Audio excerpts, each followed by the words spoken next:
वैशाख मास की अक्षय तृतीया आखा तीज भारतीय संस्कृति में एक अत्यंत शुभ और अंत फल देने वाली तिथि मानी गई है। भविष्य पुराण और मत्स्य पुराण के अनुसार इस दिन किया गया दान, जप और पुण्य कभी क्षय नहीं होता, इसीलिए इसे अक्षय कहा जाता है। वैशाख मास की शुक्ल पक्ष की तृतीया तिथि को अक्षय तृतीया कहते हैं। पौराणिक मान्यताओं के अनुसार इसी दिन सतयुग और त्रेता युग का प्रारंभ हुआ था। भगवान विष्णु के अवतार परशुराम का जन्म भी इसी पावन तिथि को हुआ था। साथ ही इसी दिन स्वर्ग से मां गंगा का अवतरण पृथ्वी पर हुआ था और सुदामा कृष्ण से मिलने द्वारका पहुंचे थे। प्राचीन काल में धर्मदास नाम का एक वैश्य रहता था। वह स्वभाव में बहुत ही धार्मिक, सत्यवादी और देवताओं का भगत था। उसके परिवार में बहुत गरीबी थी, लेकिन उसका मन सदैव परोपकार में लगा रहता था। वह हमेशा व्याकुल रहता था कि वह निर्धनता के कारण बड़े अनुष्ठान नहीं कर पाता।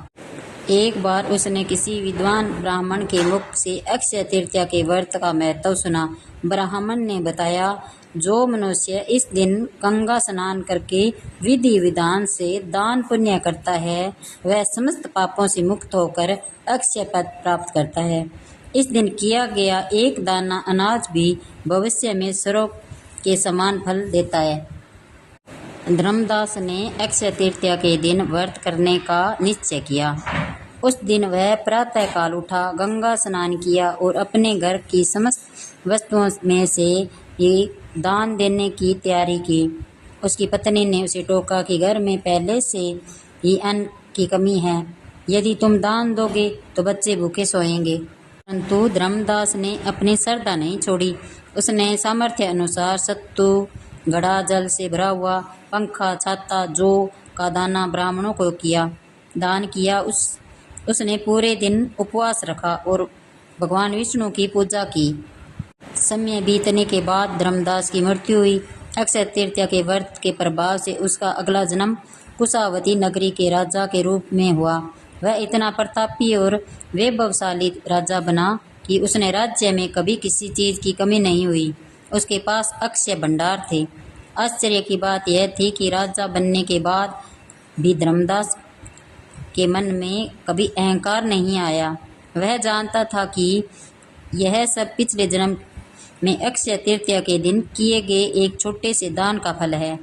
उसने अपने राजमहल में भी इस तिथि को बड़े उत्सव के रूप में मनाना शुरू किया। ऋषि मुनियों का बताना है कि इस दिन कुछ विशेष कार्य अवश्य करने चाहिए। जल सेवा, गर्मी का समय होने के कारण जल के भरे घड़े का दान सबसे उत्तम दान माना जाता है। सत्तू का दान, भगवान विष्णु को जौ और सत्तू का भोग लगाना जाता है। पितृ तर्पण, इस दिन पितरों को नियमित किया जाता है। तर्पण उन्हें मोक्ष दिलाता है। इस दिन स्वर्ण या भूमि पूजन, इस दिन किया गया कार्य शुरू करना, खरीदना अत्यंत शुभ होता है, क्योंकि यह संपत्ति अक्षय कभी न खत्म होने वाली हो जाती है। जो भी भगत इस वैशाख मास की अक्षय तृतीया की कथा को पढ़ता सुनता, उसे सुख समृद्धि और अंत में विष्णु लोक की प्राप्ति होती है। यह केवल धन की प्राप्ति का त्योहार नहीं, बल्कि अपने पुण्यों को अक्षय बनाने का अवसर है।